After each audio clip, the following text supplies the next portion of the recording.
On August 21st of 2012, I tried to end my life, and I intentionally overdosed. In a hoarder-like apartment alone, I don't know what it feels like to die, but I know exactly what it feels like to believe that you're going to die with a life full of regret. That was the moment when I had a decision to make. This was that kind of, you call it a rock bottom defining moment. I can go this way, and if I go that way, it's over. But all of it. Not just the hard parts, everything. Or I can go that way, and I have no idea how I would figure it out, but I can go that direction and I will have a tomorrow. And so I took that chance. I was at a point where I was 2 weeks away from being evicted. I was in debt to drug dealers. I had blown everything that I had. I had ruined every relationship and living hurt in every single sense of the word, physically, spiritually, emotionally. I don't know what it feels like to die, but I know exactly what it feels like to believe that you're going to die with a life full of regret.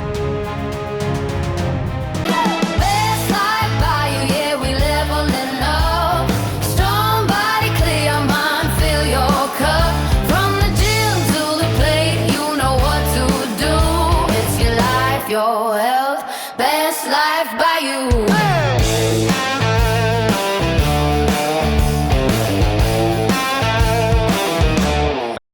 Hey everyone, welcome to Best Life by You, the podcast dedicated to helping you overcome challenges around nutrition, mindset, training, relationships, and well, all of the above. I'm your host, Julia, and today we have an incredible guest with us. So welcome Adam Sud. So what's up, Adam? How you doing? I'm really good. Thank you so much for having me. I really appreciate it. I'm course. excited to have this conversation. Yeah, oh me too. And especially like our prelude to this as well. Like this is gonna be a good energy podcast. So Yes. in 2012, Adam's life was unraveling. At nearly 350 pounds, trapped in the grip of multiple addictions, battling serious chronic diseases, and struggling with his mental health, he hit rock bottom, surviving a drug overdose alone in his apartment. With a radical commitment to nutrition and lifestyle transformation, Sud began a recovery that defied expectations. Today, Adam is among the most compelling voices in addiction recovery, behavior change, and nutritional science. He has collaborated with leading health and wellness organizations and has given talks on some of the most prestigious stages: Google, the Matthew Perry Foundation Summit for Addiction, Whole Foods Market Tribal Gathering, and more, delivering presentations that fundamentally shift the way they think about human resilience and recovery. Adam also pioneered the groundbreaking and first of its kind research study investigating the effects of nutrition on early addiction recovery outcomes, which has transformed how we think about psychological resilience and addiction recovery. His story and expertise have been featured in Men's Health, Forbes, and Psychology Today. Lastly, he is a prominent plant-based lifestyle advocate, speaker, and the founder of Plant-Based for Positive Change. He is highly recognized within the Forks Over Knives community for his remarkable personal transformation and influence. So, after that incredible introduction, right? Is there anything? I mean, we're gonna get to know you anymore, but anything else big that you've done that you wanna add Best on? Best thing ever is I got married to the best woman in the world. That's the best thing I've ever. Amazing. Okay, so that should have started it, right? Like Absolutely. put that. Number one thing in my life is I'm a husband. Oh, that's Yeah. the sweetest thing. Okay, so that's definitely top of the thing. And then it makes your life, like, people who have those positive influences will just do better in life. So Yeah. I'm so happy to hear that. Yay. Oh, So thank you. again, of course, I want everybody happy and have that kind of love and success in their life. So Me too. what I would like to dive into originally is your moment of transformation, right? So walk us through what life looks like now and what you do. I know we got the brief introduction, but kind of Sure. what you do now versus the moment that you struggled to find hope. So like walk me through that moment to now in the best way you can. Sure. You know, it's interesting because I think that, and this is a thing I think for people who go through some kind of radical transformation of themselves and how they move through the world and their agency, whether it's addiction recovery, whether it's chronic disease reversal, there's a point where you've lived this new version of your life longer than the amount of time you spent as the older version of yourself. And I've reached that point where I'm now 14 years in continuous recovery from addiction and mental health struggles. And I struggled with addiction and those issues for a little over 10 years. And so now I'm more this part of me in the totality of my life than I am that part. And so it really does feel like this whole other life that existed before. And today, I tell people all the time, like, if you were to watch me live my life, you'd be like, dude, that's some boring food choices. And it's like, I tell people, I am the most boring eater on the planet, and it's probably why I've been so successful. Yeah. There's a quote I really like, which is, the change you're looking for is the result of boring, monotonous, repetitive, unattractive effort over time. But today it looks like this. I get up every single morning around sunrise. My wife and I like to do morning sunlight exposure. So we'll do a sunrise walk. We live in Montana, Amazing. so it's beautiful to go out and walk. And I've had oatmeal every morning for the last 14 years. So I absolutely love starting my day with oats. And I'll do it all different ways, right? So pumpkin seeds sometimes with, a fruit on the side, or I'll do it with berries or whatever. And so I'll have my oatmeal with my coffee, and then I'll start my work day. And I spend most of my time consulting with individuals or organizations, or coaching individuals or organizations as well on everything from disease reversal. So mostly working with the insulin resistant population and helping them achieve reversal. But really from the perspective of making it make sense. So I always tell people, if we want to help someone, we have to make sure that their struggles make sense. And then we have to make their struggles make sense to them. And once that happens, then we can reorganize their priorities and their values and their systems to be successful. And I also work with the addicted population. When I'm not doing that, I also really enjoy writing scientific papers. So I'm currently getting ready to, there'll be 2 papers published this year, which is going to be really exciting. One, I'm super excited to publish. I am just like, and I don't want to say what it is because I can't wait. I cannot wait but for I'm it. excited. It's a dream team of researchers too. It's myself, David Goldman, Matthew Nagra, and Cyrus Kambata. Like all of us, it's like the 92 Barcelona dream team. Yeah. I want all of them on my podcast. Yeah, exactly. Oh yeah, no, you absolutely should. And then my wife and I go to the gym together. Yeah. We come back, we work most of the day. My wife's a doctor. She's a naturopathic doctor. She has a telemedicine practice. I love playing pickleball. So we play pickleball at least 3 to 5 days a week. Wow. Oh, it's so in the fun. afternoons, we'll finish early. We'll go for another walk. And then we cook dinner at home. And I usually have something very plant-based. It's like the typical rice and beans with tofu or a burrito or something like that. My wife makes incredible soup, so sometimes it's that. And we go to bed early, and that's it. It's like my life is really perfect day. Yeah, exactly, right? Yeah, it's perfect. It's perfect. It's so not what my life looked like before. It's really wild.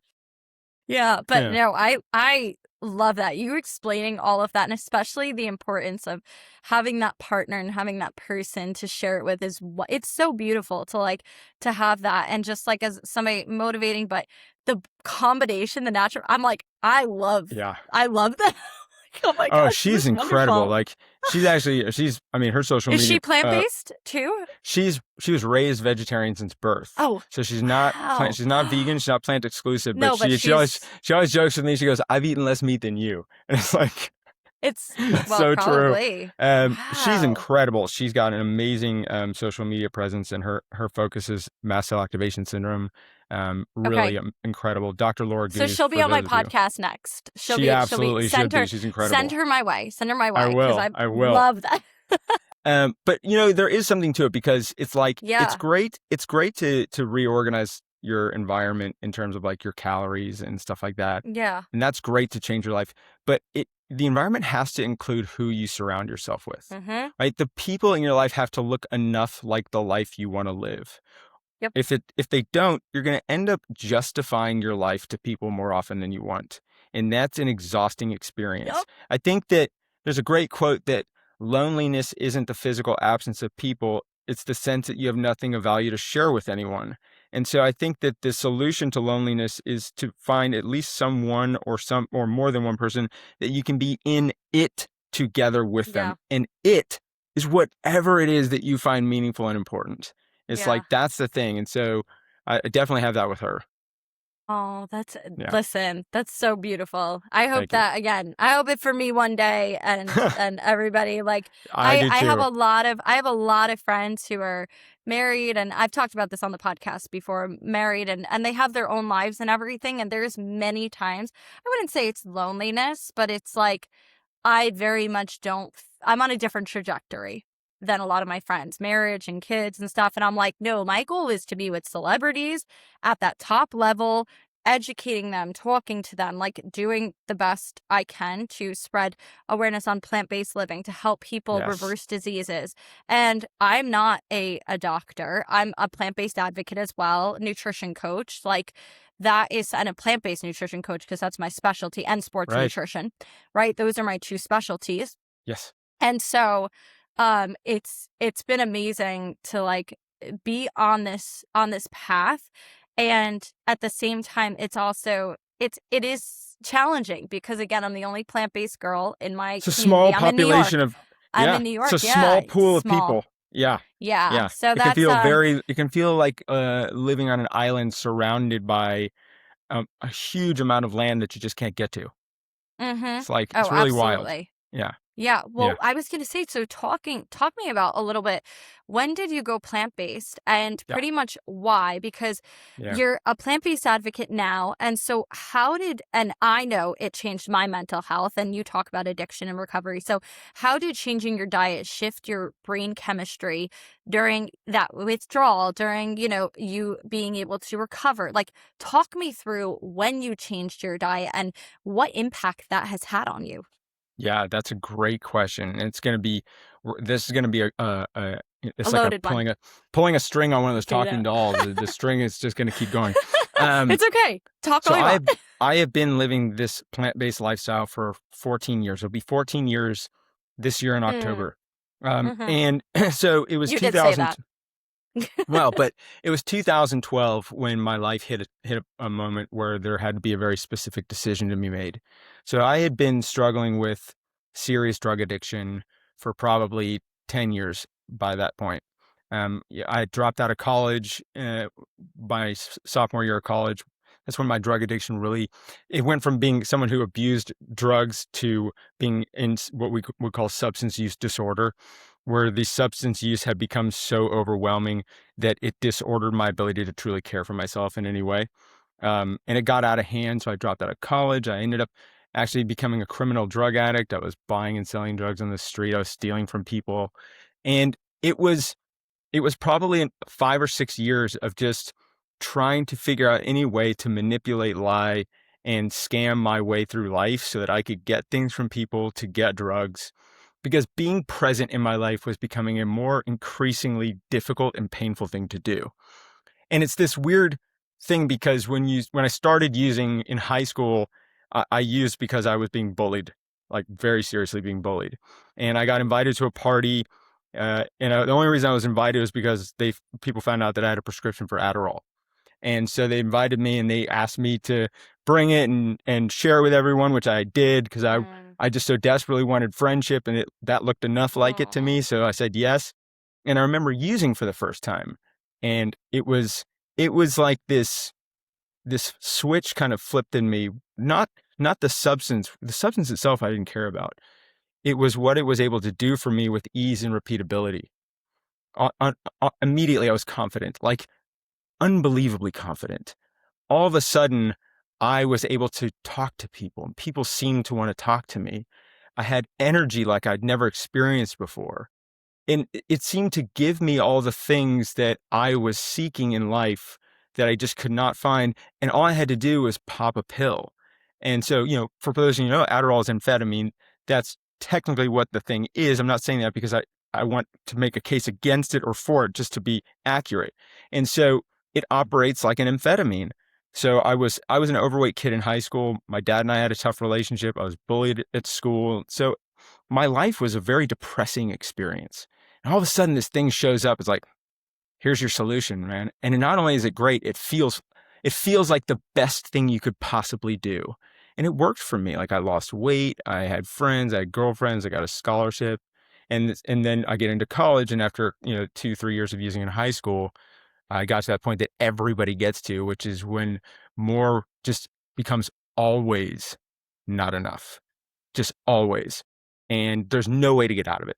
But the confusing part is when you get to that point where you see your life falling apart and people are telling you need to stop using, and you're like, no, you don't understand. You don't know how well this stuff works when it works.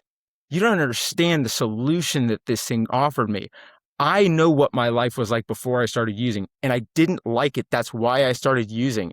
If I can just get enough, if I can figure that out and make it how it was, all of this will be solved. It's that complete confusing riddle that you think you're going to solve. It's a total lie. And I fell into it hard, and my life became absolutely miserable by 2012. I was addicted to amphetamines and fast food. So I'd run out of amphetamines in about 7 days, 7 to 9 days. Typically, the average prescription for Adderall is about 20 milligrams for every 24 hours. I was doing anywhere from 450 to 1,000 milligrams a day. And I would do that for about 7 days straight without sleeping. And then for the next 3 weeks, I would binge on fast food. So I was doing that every week, week after week, for about 5 years.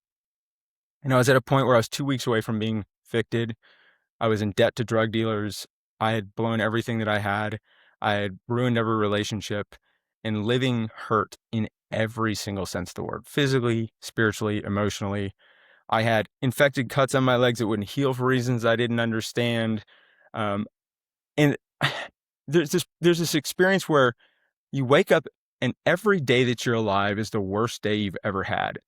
And you're always aware that tomorrow is going to be worse than that. And when you live that life long enough, eventually tomorrow is just not a place you want to be a part of. And so on August 21st of 2012, I tried to end my life, and I intentionally overdosed. And I can remember that experience very vividly.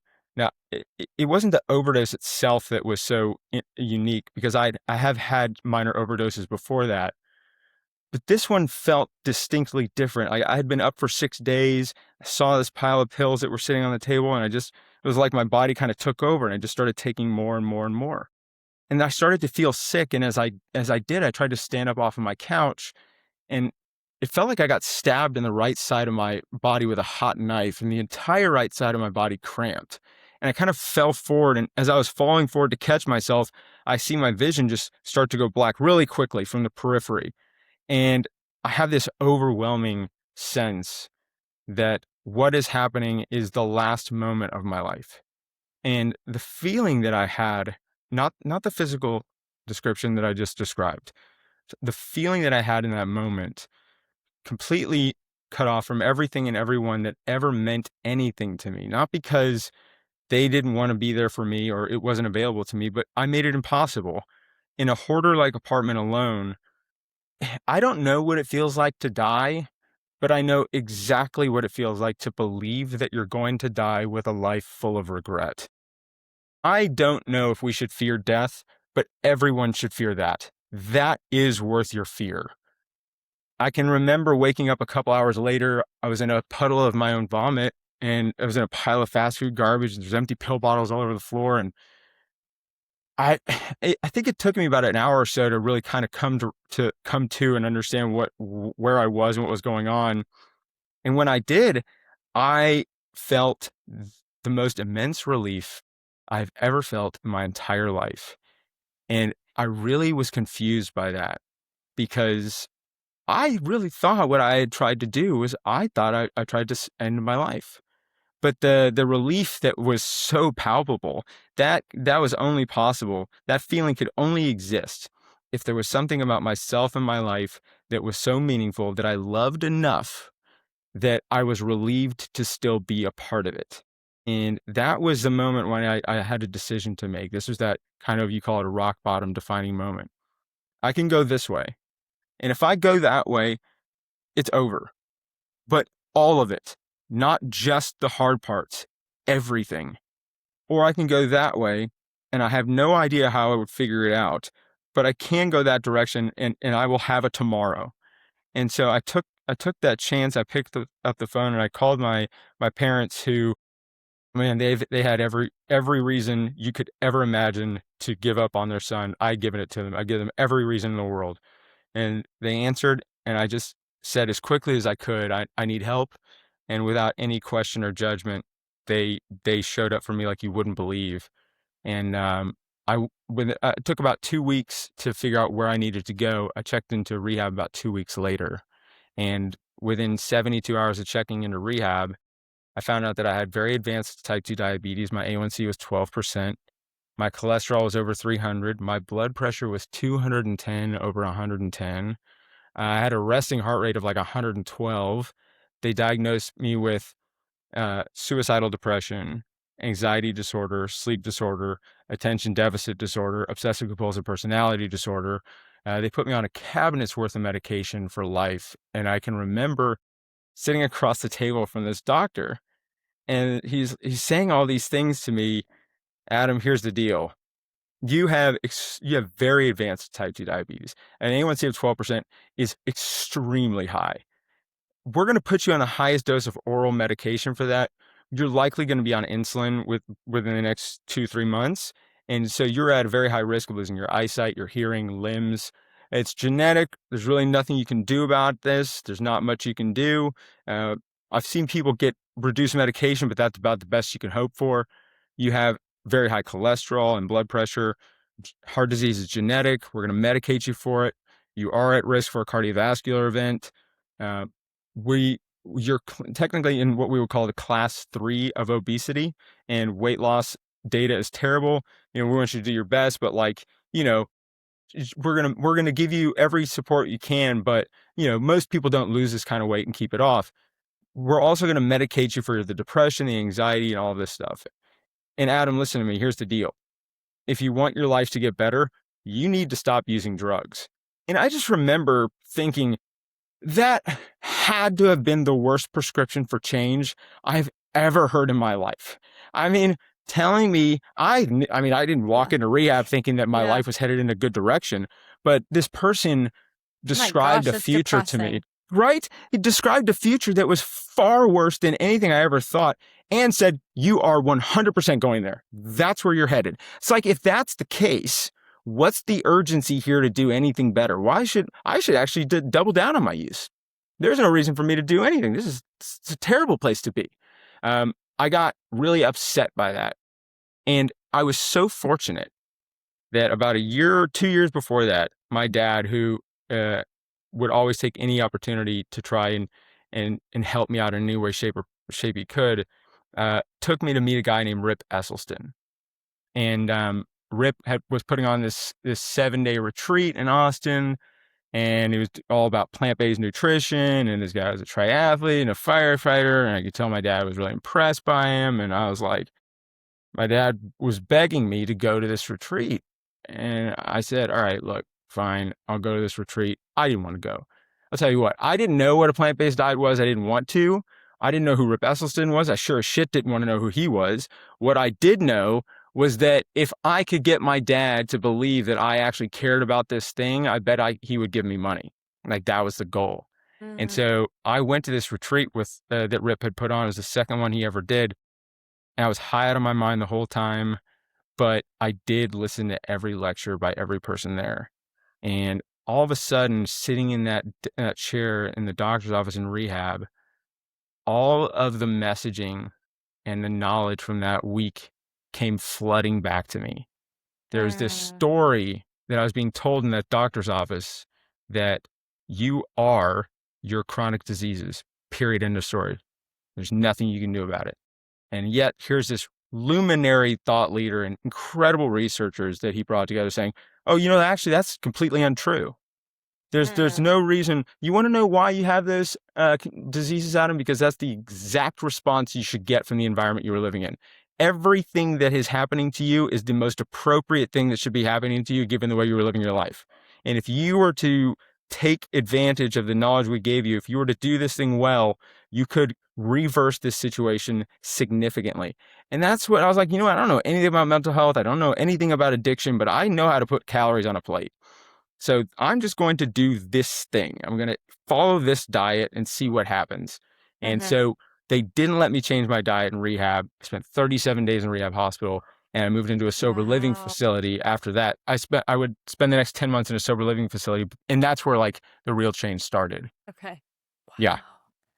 Oh my So gosh. I check into sober living, Yeah. and the way it works is they have a house manager, and I'm there with like 10 or 12 other guys, and we're all trying to get sober, figure this thing out. They all eat like 12-year-olds who are watching Nickelodeon commercials from the 90s.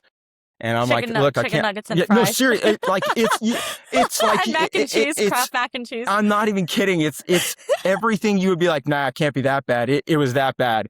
And I go to the house manager, like, I can't do this. I want to do this plant-based diet thing. And he says, I have no idea what you're talking about. But here's how this works. All you got to do is write a list of groceries that you want, and we send a driver out to get everything you need for the week so that the house has it. So write up a list. So I go to my room and I'm like, this is 2012, so there's no social media, there's barely any plant-based books. So what did we eat at that retreat? I just remember oats, rice and beans, veggies, potatoes. So I wrote that list. I walked up to the house manager, whose last name is actually Hamburger, and said, here's my list of food. Can you get me this? And the next day they had it all stocked for me. And so that's where it all started. So that was like the turning point. Wow. Yeah. Oh my gosh. I had chills while you were speaking. I'm like, thank you. this is like you can't, this kind of story is not something that, people are going to tune out of. This is something like that really speaks volumes, because people don't talk about how they struggled or how they suffered or things. And like, I'm very much open to sharing like moments and things, near-death experiences and all of that. I'm very, very much an open book, and I believe it's important because it allows that human connection, right? Yes. You make that human connection, and everybody struggles differently, and pain is pain. People try to rank pain, but you can't tell me how to feel, and that's something else people don't conceptualize. It's like somebody who goes through a divorce versus a really bad breakup. They're both in pain. It's different. It's different scenarios, but they're both in pain. And so it's not a competition. Pain is not a competition, like struggle. And so everybody has different stories, and it's so inspiring to hear how you've grown through that, and like just the mental health. But now since you've gone plant-based, with that, did you notice a change within the few days? Like, so this is the fun part. Ahead. So I got up the next day. This is where it's like, all right, this was the turning point. So what happened? How did it turn? I got up the next day and I was so inspired to do this thing. Like I strutted out of the bedroom into the kitchen and opened the cabinets, and there's the container of oats that they got for me, and they put it next to a box of Fruity Pebbles cereal, which is the best cereal of all time. And I honestly don't remember really what happened. I just know what they told me happened. Apparently, I got so angry that I like threw a napkin at somebody or a towel, and I stormed out of the house, and I started like kind of walking down the Santa Monica boardwalk. And there's an assistant manager named Luke Chittick, and he comes running after me, and he just like stops me and he's like, Adam, dude, listen, calm down. I don't know what's going on, but just breathe. And I'm so angry. I'm outraged. And he's like, Adam, listen, first, I just want to know, are you safe? Are you using? Are you high? I'm like, no. He goes, okay, let me tell you what everyone else just witnessed. We're in the kitchen at the table having breakfast. And you walked into the kitchen and opened the cabinet, and then you went berserk. And it seems like you went berserk for no reason, and it's really kind of freaking a lot of people out. So I just got to know, man, what happened? What's going on? And I kind of made some snarky remark about how like, I'm trying to be healthy and you guys have all this junk food, and it's like, I shouldn't have to deal with this. And he gave me some, very, very direct advice. He goes, Adam, the thing is, you got to ask yourself, why can't you deal with it? And I didn't want to hear that at the time, even though it's exactly what I should have heard. But I probably said something I shouldn't have said to him, but he calmed me down. He brought me back to the sober house. But what happened was, the question that he asked me, what happened? I really couldn't get that out of my mind, because I knew exactly what I wanted to do. I knew how to do it, and I had the tools to do it. Why was this not simply a matter of intellect and will? what happened in between those two things that made this thing not only difficult, but so difficult that I couldn't tolerate it. And that question just kept coming up, and I was like, I got to figure this thing out. Why, if I know what to do to be happy and healthy, why is it so damn difficult to do that? And thankfully, there's this remarkable evolutionary psychologist who's been asking that question for the last 20 years. And his name is Doug Lisle. He's the author of a book called The Pleasure Trap. There's a TEDx talk. And I watched this TEDx talk. It's about 17 minutes. I watched it, and then I rewatched it, and I rewatched it over. I think I watched it over and over again like 5 times. And after that final second of the last time I rewatched it, everything about the way I looked at behavior completely changed.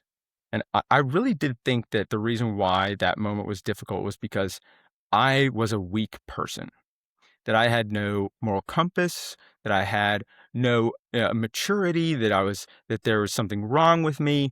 But what Doug Lisle explains is that inside all of us, we have this, you would call a psychological and motivational architecture. It's essentially a guidance system that is designed to help you figure out what's the right move to make in any given environment. You call it a behavioral engine is the way I like to describe it. He calls it a motivational triad. That this thing is trying to get the most amount of pleasure for the least amount of pain and the least amount of energy. And that's because in scarce competitive environments, the environments we spent 99% of our evolutionary story trying to outcompete, that kind of guidance system works really well. Figuring out how to get the most for the least in scarce competitive places is the best thing you can possibly do. But in a modern food environment where you introduce supernormal stimuli, a stimulus that will give you a dopamine response, because that's what directs the guidance system. Dopamine is the neurotransmitter that tells you which direction to go, this choice or that choice. Foods that give you a dopamine response that goes outside of the bounds of what is appropriate to our nature. See, every human has a range of experiencing pleasure that's appropriate to our nature. What I mean by that is things should feel just good enough that you'll want them when you need them, but not good enough that you would repeatedly go after them, even if they're harming you. So it's like, Julia, it's like at a certain point, you just don't want any more carrots, right? They're just not interesting anymore, right? But that story falls apart when you introduce Oreos or potato chips. All of a sudden it's a farther distance of going into that food choice where you're like, yeah, no, I'm feeling sick, but man, just one more. It's like, what happens is we've hijacked this guidance system into thinking and feeling like this is a good decision when in fact it's self-destructive. And I was like, wow, hang on a minute. This is the appropriate emotional response to an environment gone terribly wrong that I have habituated myself to in a life that is overwhelmingly painful. That makes complete sense to me. I make sense to me. My struggle makes sense to me.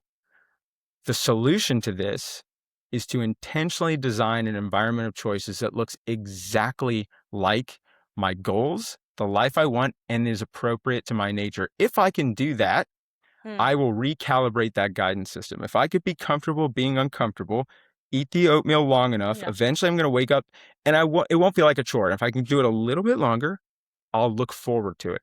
That was the interest. I wanted to do that. And so I wrote out a meal plan of 7 days. And I remember writing day 1, it was oats with fruit in the morning, rice and bean bowl for lunch. And then I wrote rice and bean bowl for dinner. And then I looked at the rest of the week and I'm like, I have no idea what else to do. So I just drew an arrow through the rest of the week and above it wrote repeat.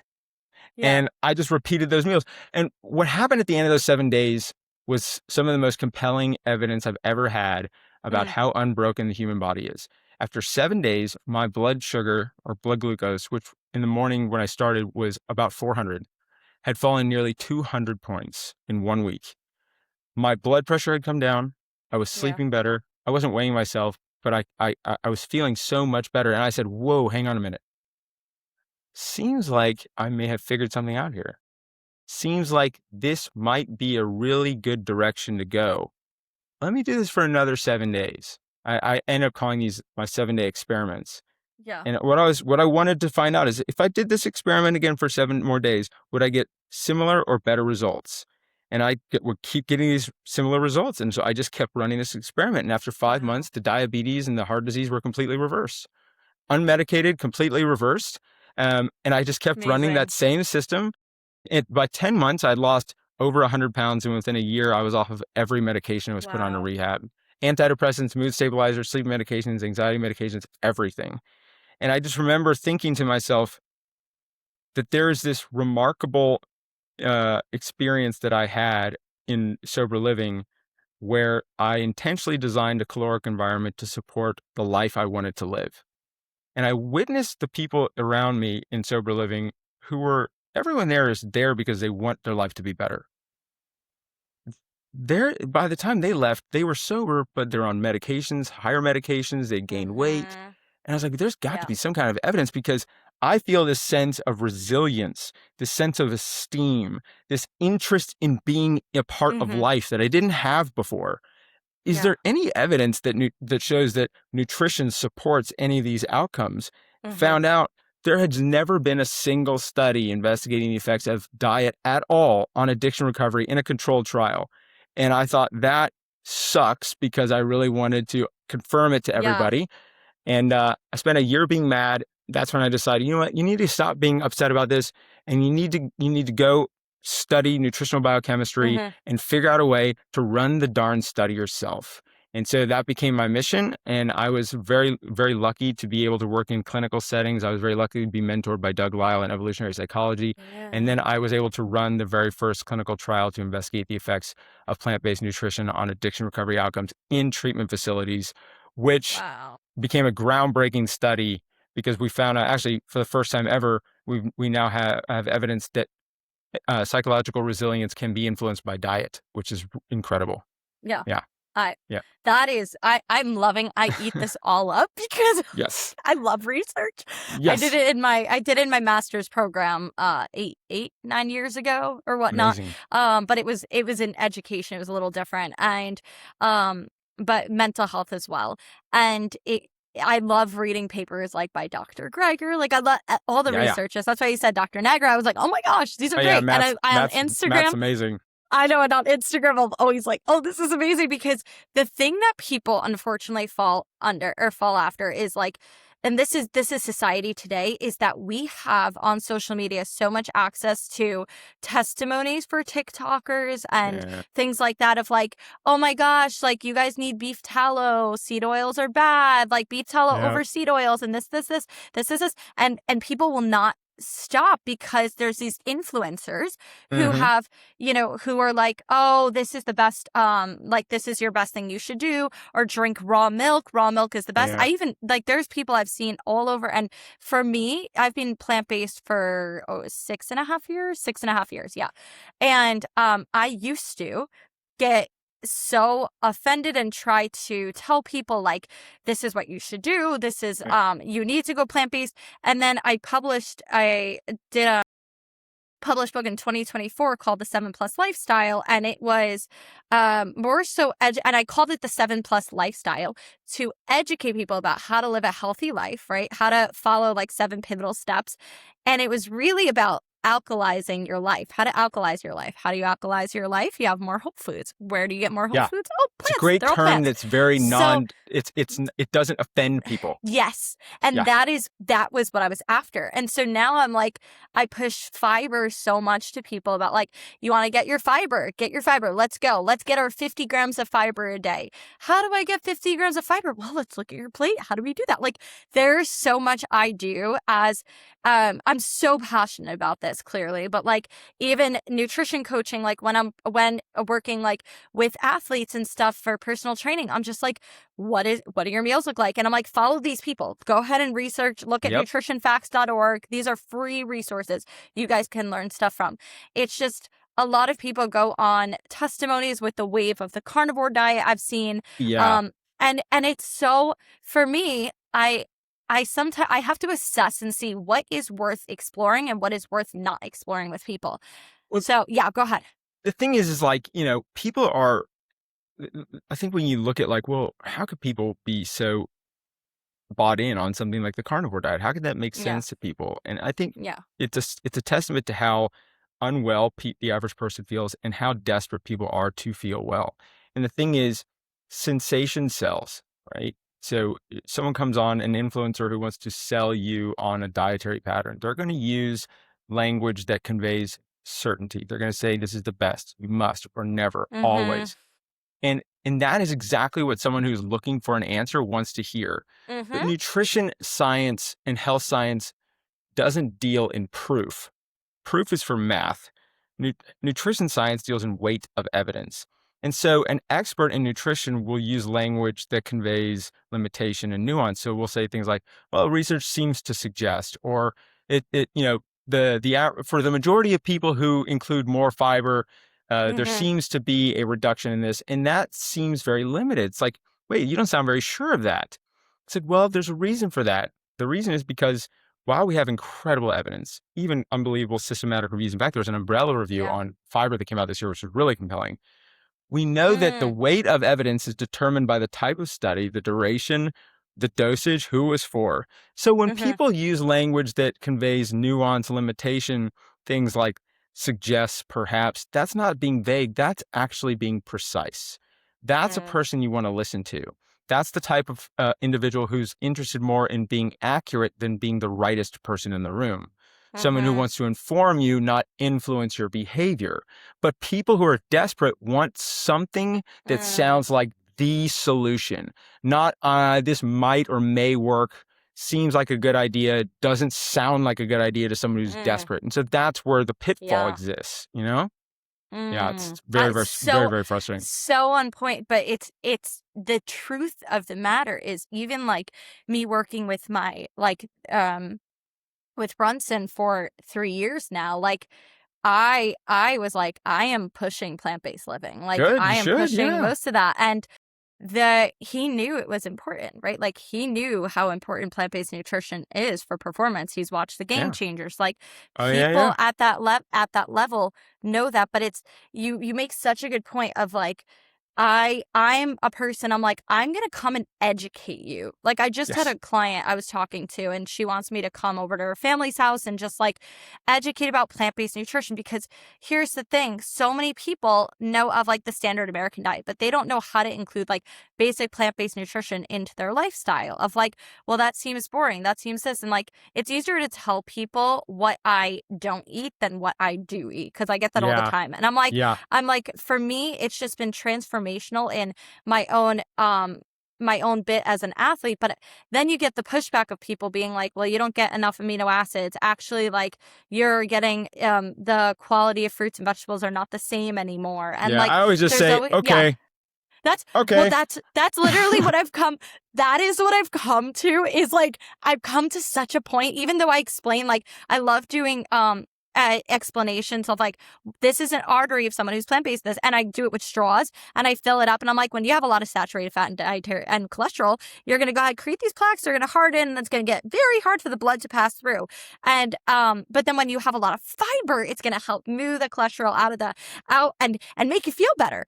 But this is somebody who's like plant-based, and there's not that plaque building up. And I can't reverse like the first 20 years of my life when I wasn't plant-based, but I can focus on what I'm doing now. And I tell people now, I'm like, you can't change that, but just know the repercussions, like what you do in your 20s and 30s and how you feel in your 40s and 50s is a repercussion of what you do in your 20s Yeah. and 30s. And you know, the thing is, you're right, is like, you got people who come at you and they challenge what you want, what you're doing. Always. When you hear that, that means that they are very much not interested in you convincing them Yeah. that what you do is valuable. What Mhm. they're saying is, I feel like I thought I might be the person that everyone would look to for value in this arena, like as an Mhm. athlete or someone who knows how to fuel themselves as an athlete. Yeah. And you're coming over here making all this noise about this thing being better. I can't tolerate losing esteem here. So I got to challenge you. I got to make what you do sound like it's not worth listening to. Yeah. So in that situation, I'm always like, yeah, okay, that's fine, whatever. I guess I just, yeah, you can do you, I'll do me. But I want to tell you this Yeah. fiber study that came out. So there's Yes. an umbrella That's my review, pen. and I want everyone on this to listen to this because this is so important. Okay. I'm very include lucky. it. One of my closest best friends in the world is Dr. Will Bolshewitz. So Fiber love it. Fuel, Dr. B. Yeah. So umbrella reviews are very rare. So for those of you who don't know, randomized controlled trials are considered the gold standard of investigating causation, meaning we randomize people into groups. We control for every other variable other than what we would call the intervention. One group will have the actual intervention, the other one will not. And so let's say it's a fiber-rich diet and a non-fiber-rich diet, and then we measure the outcomes. And we can basically determine that the changes in outcomes are by the group having more fiber than the other because everything else is controlled. Enough randomized controlled trials on fiber and longevity are done, and they create something called a systematic review and a meta-analysis. That is where they take a collection of randomized controlled trials and create a review of the findings.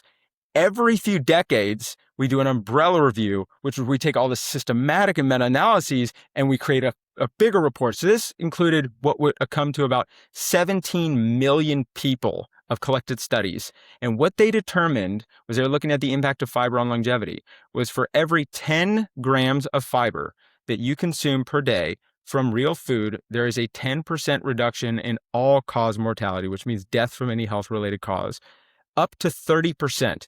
So what that means is there is a dose-dependent benefit for every 10 grams that you consume, up to 30% reduction in your risk of dying from anything. Yeah. There is not a single thing in nutrition that has that kind of dose-dependent benefit anywhere. Nothing. And the average American gets about 5 to 10 grams of fiber per day. I know. And we wonder why the average American is sick. And we think that everyone wants to argue carbs, fat, protein. It's like, well, you can do that all day long. But the solution is based in how much fiber you are getting per day from real food. And if you were to focus on that, you would solve so many of your problems regarding your health. And it doesn't mean you have to get to 40, 50 grams today. In fact, I would recommend that you start 5 grams. 5 gram increment per week and get yourself up there. And it's just like, that's the solution. If you want to be vegetarian, pescatarian, omnivore, I don't care. Follow these 4 themes. When you look at all of the nutrition research on human health outcomes over time, it is really clear that there is no one quote unquote best diet. However, there's 4 very clear themes that we see in the dietary patterns of people who do the best over the course of time. Number 1, fiber rich, so high in fiber. Number 2, low in saturated fat. Number 3, prioritize plant protein. You don't have to be plant exclusive, but right now about 70% of the protein that the average person in Western societies consume comes from animal products and only 30 from plants. So a great place to start is just to flip that. So 70 for plants, 30, and then grow that number from 70 up. And the last one is the most obvious. The last one is just eliminate or limit to the greatest degree possible ultra-processed foods. However you meet those 4 themes, you are likely going to win. And so like we can try and overcomplicate this thing all day long, and people love to do that. But at the end of the day, it's really that boring, simple thing your grandmother tried to tell you. Eat your fruit and vegetables every single day, right? It's like Michael Pollan says, eat plants, not too much, something like that. His famous quote is like, eat whole foods, mostly plants, not too much. That's it. Yes. That's the answer. Yeah. I was trying to think of what his thing was, but but you saying all of that, I tell people that all the time. Again, I say in my book, I'm like, this is a coach handbook. It's just to help you introduce, like, without being threatening at all. And it's comedic. It's a comedic thing as well. The processing stuff though, that I've had debates with people on is like, for example, Impossible Burger versus a beef burger. And I'm like, okay, well, yes, the ingredients might be scary, but if you're looking at blood markers, there's no cholesterol in these plant burgers, and there's fiber, and there's actually a study comparing the plant-based burgers to beef burgers and looking at health outcomes, and the data is pretty clear that even the Impossible burgers and stuff like that, there's a better outcome. It has a better outcome for people over time. It's like people don't want to hear that because they like the whole they get the infographics where it's like, here's all the ingredients, and it's like, honestly though, like my point is just like, who cares? And I don't mean that to be like, confrontational, but like, I don't care about all that mechanistic nonsense when you think about it like this. All I care about is what happens when you feed people a certain way. Do they get better or does their health get worse? Like the human health outcome matters more than the mechanistic speculation that everyone's obsessed with, right? It's like the seed oil thing. It's like seed oils are not a problem. the fact that most people get a huge amount of seed oil in their diet because it's in all the processed food they're eating, that's a problem. But seed oils, you look at the data, it's pretty much a neutral outcome, slight cardioprotective benefit. It's not as good as, say, olive oil or avocado oil, but it isn't the thing ruining everyone.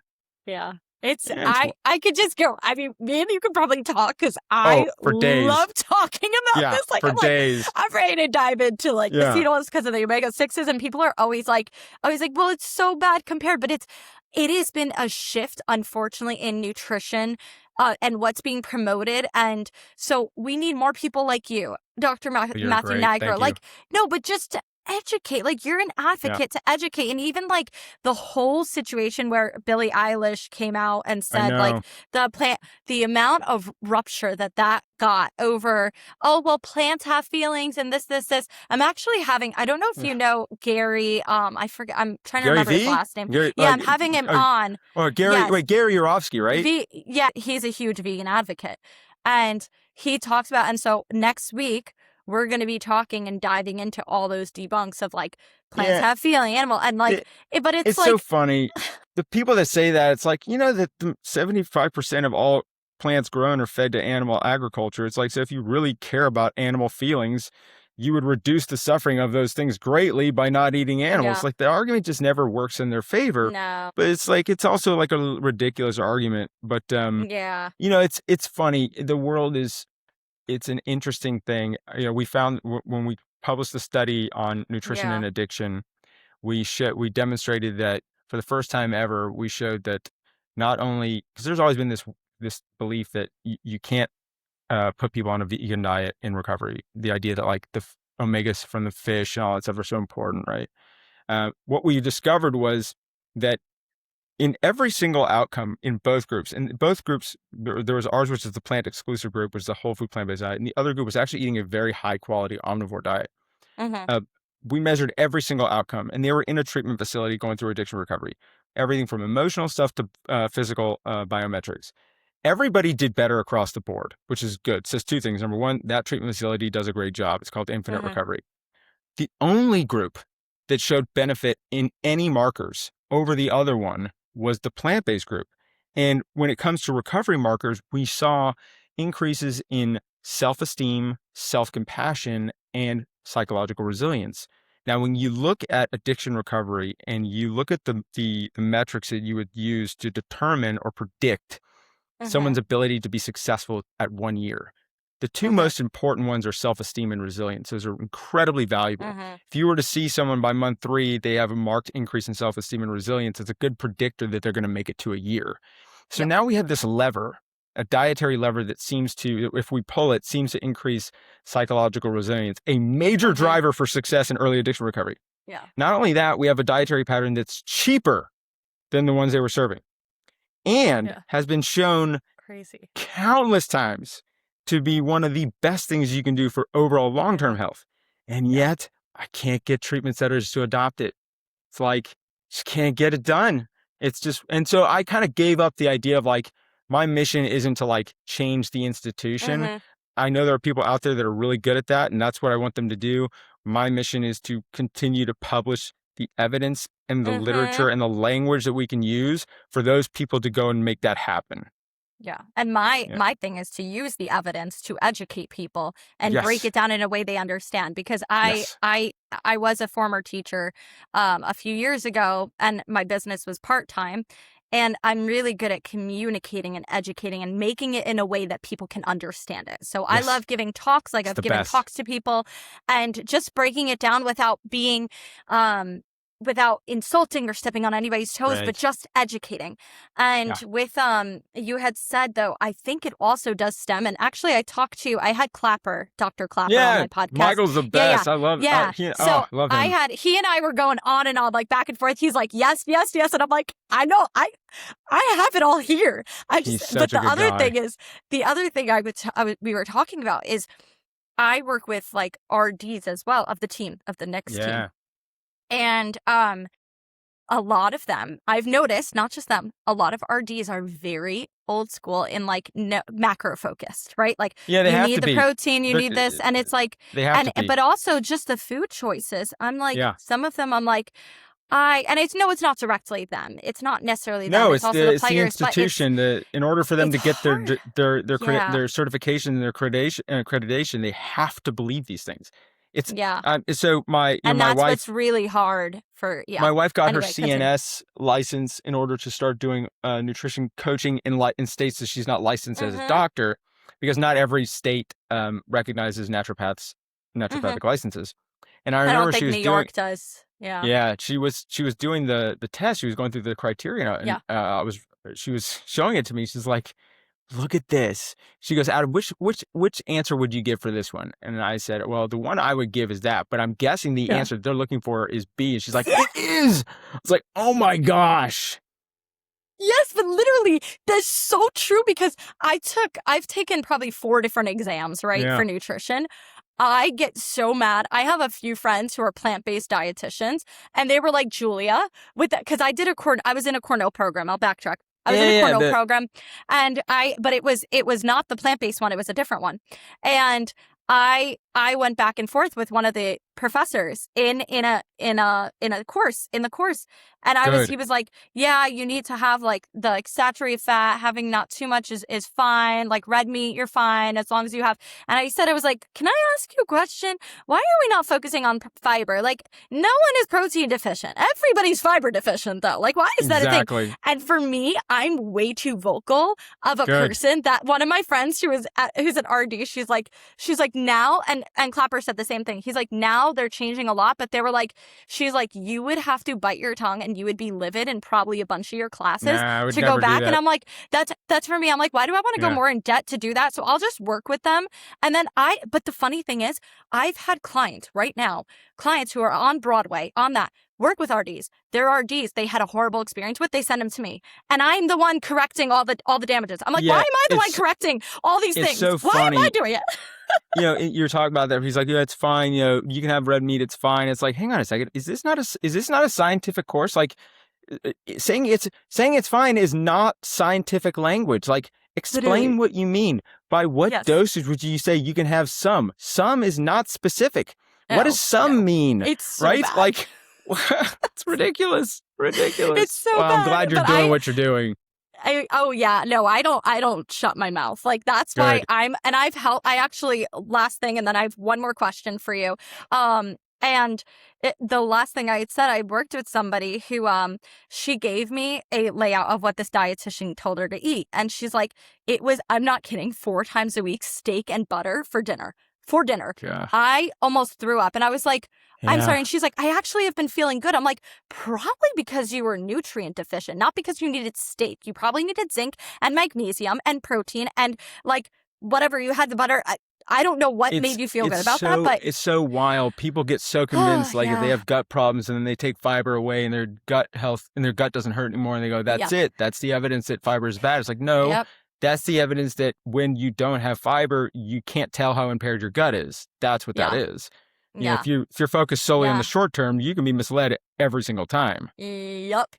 But this is, oh my gosh, we can talk forever. So I usually I could go on. I usually like to ask, what does living your best life look like to you? And any last pieces of advice that you can share with others. So you can sum those up together. Living my best life is, honestly, I think about what profound change looks like. And people really, if you were to go to my social media, or even like for Exterminate Knives, you'll see these before and after photos of me. And, it's sensational. People like to see the before and after, and it's great. And they think that that's what they're looking for. It's like, that's not what profound change is. Profound change is having the best friends in the world, that if I was to pick up the phone right now and call any one of them, Cyrus, Matt, Will, Simon, all these people who I'm just so grateful and lucky to call them close friends, they would answer the phone, and they would do it because they want me to be a part of the goings on of what makes their life meaningful. And I want them to be that for me as well. It's having a purpose that you can share within a community of shared respect. It's being able to know who and what you stand for, what your voice is, and what you want to get up every day and take aim at. Profound change is spending most of your life believing that you're unlovable, you're not worthy of anything. And to one day you wake up and you find yourself standing across from the most brilliant, intelligent, beautiful woman you've ever met, Yeah. listening to her say that she wants to partner her life with you. It's like, I can tell you this for sure. Like, That's so I sweet. I I love that. I know there's a lot of things I could say about addiction recovery, and I don't have the solution to the thing that everybody who's Yeah. considering not making it tomorrow should think. But I'll tell you this, like, I know for me, I cannot believe that I tried to end my life right before the best part ever began.